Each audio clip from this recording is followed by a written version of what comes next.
Naghain ng resolusyon si Senate Minority Leader Coco Pimentel para paimbestigahan ang sunod-sunod na insidente ng mga bumigay na tulay sa bansa.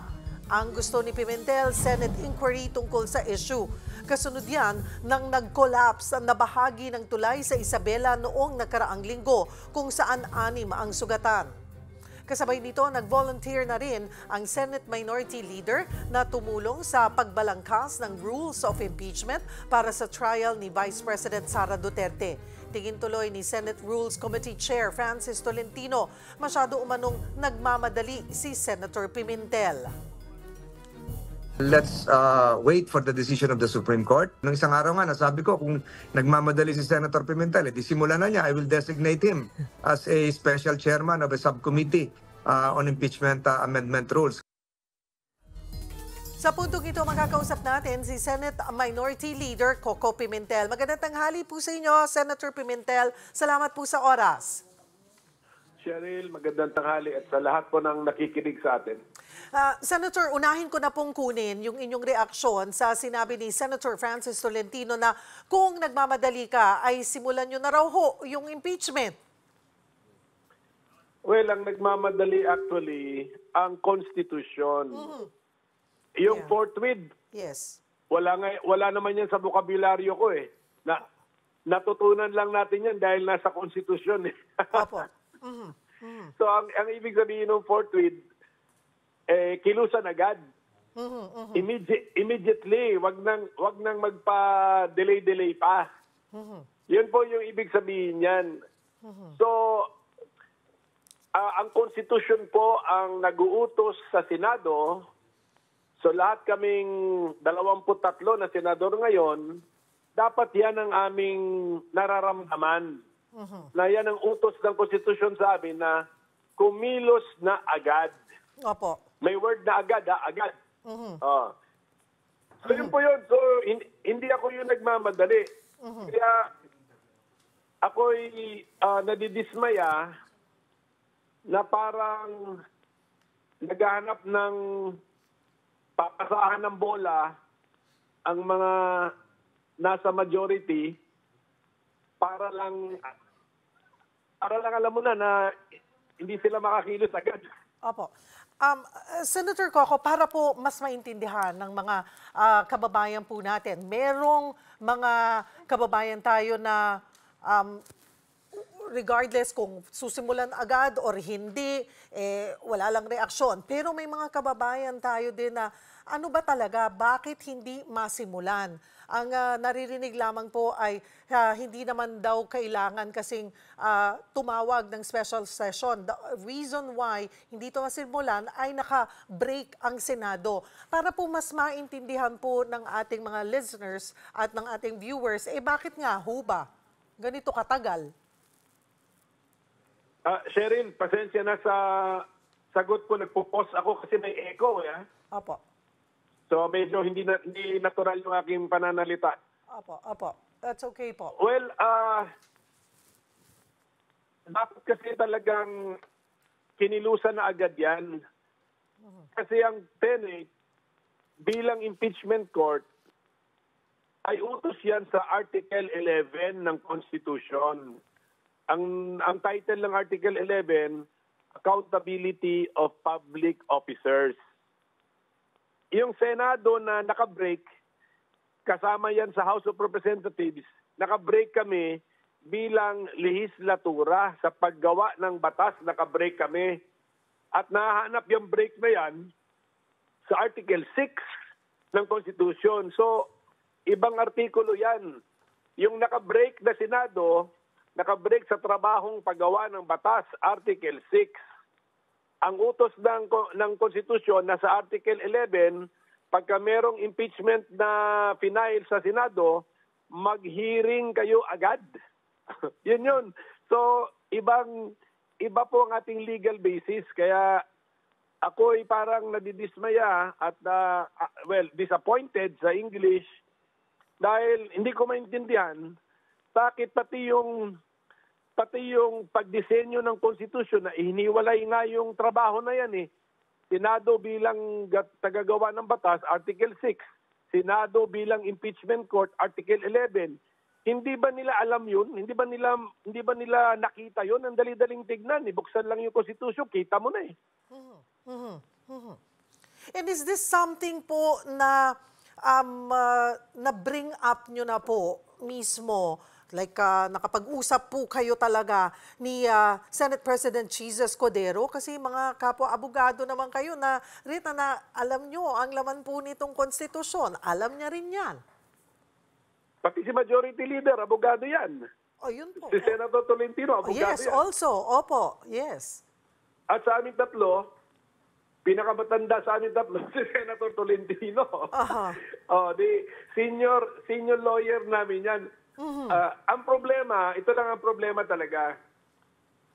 Pinako nila yung sarili nila sa paniniwala na kailangan naka-legislative session ang Senado bago kaya ng Senado maging impeachment court.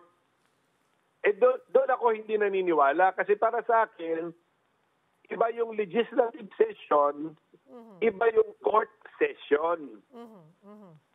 So you do not have to be in session as a legislative body in order to convene yourselves, the same people, to convene as a court.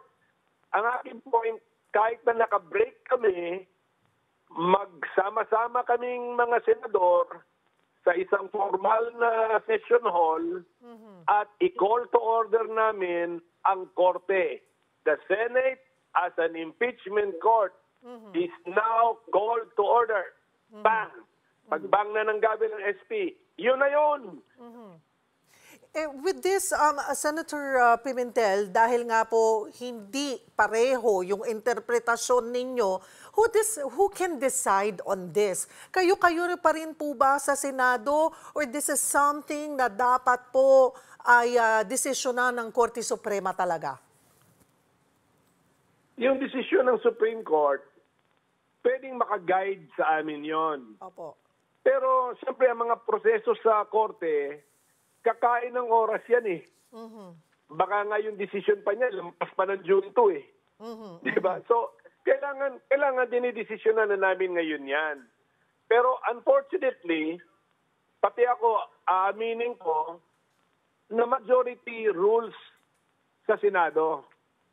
So, kung ayaw talaga ng karamihan ng senador na pagbasa nila panig kami kay Senate President, kailangan naka-legislative session bago tayong maging korte. Wala na tayong magagawa doon kasi kahit pilitin mo na mag-convene ng korte, kung walang quorum, no business din. Wala rin magagawa na business, matatakil na business, ang isang collegial body like the Senate as an impeachment court, wala kang matatakil kung wala kang quorum. So kailangan ng taong bayan, either sinasabihan na ang mga senador or pakiusapan ng mga senador na mag-convene na kayo as an impeachment court. Hindi nyo na kailangan na nasa legislative session kayo. Sana ganun para maraming mag-a-attend doon sa convening of the Senate as an impeachment court. Sang-ayon po ba kayo sa sinabi ni Senator Tolentino na dapat hintayin muna yung desisyon ng Korte Suprema sa inihaing petition for certiorari at prohibition ni Vice President Sara Duterte laban po sa impeachment complaint? Ano na yan, parang dribble na ng bola tapos ipapasa mo pa yung bola sa ibang tao. Ang bola na yan dapat nasa amin kasi yan, kami ang kausap ng konstitusyon eh. Ang sabi ng Konstitusyon, Senado, sabi ng Konstitusyon, Article 11 hindi Article 6, Article 11. Ang sabi, Senado, pag meron nang na-file ng Articles of Impeachment na galing sa House of Representatives, isunod yun na agad ang paglilitis. Kami ang kausap eh. Bakit kung ganun kami kausap, ang gagawin namin, sige, may bola tayo, ipasa natin sa korte. Hayaan mo na, i-dribble muna doon sa korte ang issue. Kami kausap doon, din mag-korte kausap doon eh. So, para sa akin, parang passing, ano tawag sa English is passing the buck. Pero dahil mas familiar tayo sa basketball, parang pinapasa mo yung bola sa ibang tao, obligasyon mo, ikaw dapat ang ikaw playmaker eh. Pero, Senator Pimentel, pwede rin naman pong sinimulan na yung hearing, yung trial, habang umuusad din, kasi iba naman yung decision na yan ng Korte Suprema na final po ni VP Sara. Iba naman yun. Opo. Hindi naman damos yun. Ang nabanggit mo nata kanina, yung mandamos eh. So, iba-iba ng kaso ang na-file sa korte. Ang aking point is, ang kausap ng konstitusyon, ang Senado. So therefore, ang Senado, pwede na kaming kumilos. Huwag namin ipasa ang bola sa korte na, hindi kami kikilos kasi mayroong nag-file ng petition, hintayin namin ma-resolve ang petition. Masyado na pong iwas pusoy ang ganyang attitude. Well, pabor po at nagpasalamat si Senate President Jesus Codero sa pag-volunteer niyo po na mag-draft ng impeachment trial rules. May official assignment na ho ba kayo kaugnay nito? Wala pa. Sa media ko lang din nalaman, sa news reports. Pero tapos na. Ginawa na namin kahapon ng aking staff. Handa na kami. Kahit wala pang assignment, may nakaredy ka na po. Alam mo bakit, Cheryl? Alam mo bakit? Sabi ko sa staff ko, tapusin na natin ito sa lalong madaling panahon. Para hindi kami maituro na kami ang nagpapatagal. Hindi ba? Ready na ako. Pagbigyan ako ng official designation na pag-aralan mo yung rules. Meron na ako. The following day, bibigay ko na yung rules. Opo. Handa na po kami. At doon po sa impeachment trial rules na dinraft nyo na, ginawa nyo na, gaano po kalaki yung nabago doon sa pinakahuli na ginawa pong impeachment trial rules? Hindi masyado. Dapat ang Senate's impeachment rules of procedure ay dapat kamukha ng rules ng korte.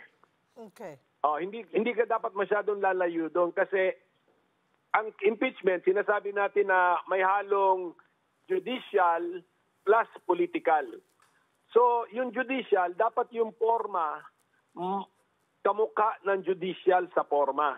Pumapasok lang naman yung political pagdating na sa decision making eh. Pero dapat yung itsura niya, ang itsura ng ating mga procedure, dapat kamukha ng judicial processes. So hindi tayo masyadong lalayo sa rules of court. Okay, so very minimal lamang po. Yes, pero ganito yung mga ideas ka. Pag gusto mo malaman, Cheryl, ang ibang ideas namin na sa rules? Meron pong bang very significant na kaibahan or inayos kayo na tingin nyo dapat na maging bahagi ng rules at this time? Ito po yung mga ideas na lumabas sa discussion ko sa staff ko na nagustuhan ko naman. Apo. At ito nga actually yung gusto ko. Number one, gusto ko old-style presentation of evidence. Ibig sabihin nun, magdi-direct testimony tayo. Kasi ngayon sa mga korte ngayon, judicial affidavits ang ginagamit eh. Pang nakakatipid ng orasyon. Pero dahil sa impeachment ito, kailangan malaman ng taong bayan yung kwento. Pag judicial affidavits tayo, diretso na sa cross-examination, walang makakasunod. Hindi nila maintindihan ano ba kunento ng testigo na to o hindi. So babalik tayo, ako ang proposal ko, bumalik tayo sa old style na pati yung direct examination ay isa-isahin itatanong sa testigo. Number two, ayokong pumayag na remote testimony, naka-video. Ayoko kasi delikado yun. Wala sa harap natin yung testigo, pwede tayong paikot-ikutin nun. Okay, and then number three, gusto kong kilalanin ang kapangyarihan ng Senate Impeachment Court na mag-dismiss ng mga articles of impeachment na clearly wala sa jurisdiction namin, kung sakaling meron. So mga ganon, at least those are three ideas, but hindi naman masyadong malayo na yon sa practice sa korte or sa mga nakaraang practice ng korte. Okay. Senator Pimentel, sabi nyo nga po, before nyo pa makuha yung assignment, official assignment, meron na kayo naka-ready na draft. Ano po, after nun, kung nakuha nyo na po yung official assignment, tapos nyo na po yung draft, ano po ang susunod doon? Well, Na action. patuloy lang akong tutulong na ipaliwanag yung stand ko. Kasi kung hindi nagbabago ang posisyon ng majority, Wala rin. actually walang mangyayari hanggang June 2 pa. So nasa sa taong bayan na po yan. Opo. Kung So, talagang interesado tayo rito sa impeachment na ito, hanapin natin ng paraan na mabago natin ang pag-iisip ng majority ng mga senador para makita nila na pwede nang mag-convene ng Senado as an impeachment court kahit bago pa ang June 2 or kahit walang pinapatawag na special session ng Presidente. We can convene at any time that we are ready. the thing with this, Senator Coco, pag sinunod po itong inilabas na timetable na inilabas po ni Senator Chis Escudero, ay hindi na po kayo makakaupo as impeachment judge. Kasi tapos na po ang inyo pong termino. Well, sa June 2, senador pa po ako. So, technically speaking, pag mag-convene kami, I will become a senator judge. Except that yung presentation of evidence, yung trial proper, tawagin na lang natin trial proper, yung merong iupong testigo at itatanong ng mga direct examination at ito-cross examination, kung sa July 20-something pa yon, Opo. wala na po ako doon. Wala na ako sa Senado. Pero sa June 2, nasa Senado pa po ako. Alright. Ngayong eleksyon ay tumatakbo po kayo sa local position. Ano po? Sa March 28 na ang kampanya ng local candidates. Kakayanin naman po ba ang assignment sa pag-draft nga? Well, sabi nyo nga, inunahan nyo na, tinapos nyo na. Bago pa magka-campaign period ano na? Tapos na, Cheryl, at saka kung yun lang naman yung assignment ko, actually, ang rules, hindi naman siya talaga problema. Kasi yung existing rules namin, nakatapos na kami successfully ng at least one impeachment sa current rules na yan hindi naman naging issue ang rules So hindi masyadong problema ang rules, lalagyan lang natin ng konting elaboration. At meron din akong suggestion na pwede rin hindi nila magustuhan. Katulad doon sinabi ko na bumalik tayo sa old style of presenting witnesses. Mas maganda yung para sa taong bayan Pasusundan nila yung kwento.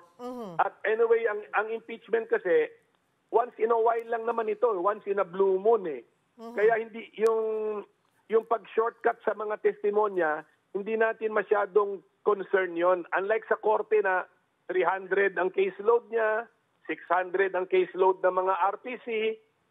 So iba yung ibang usapin sa korte. Talagang naghanap tayo ng paraan na paikliin ang mga oras na kakainin sa presentation of witnesses.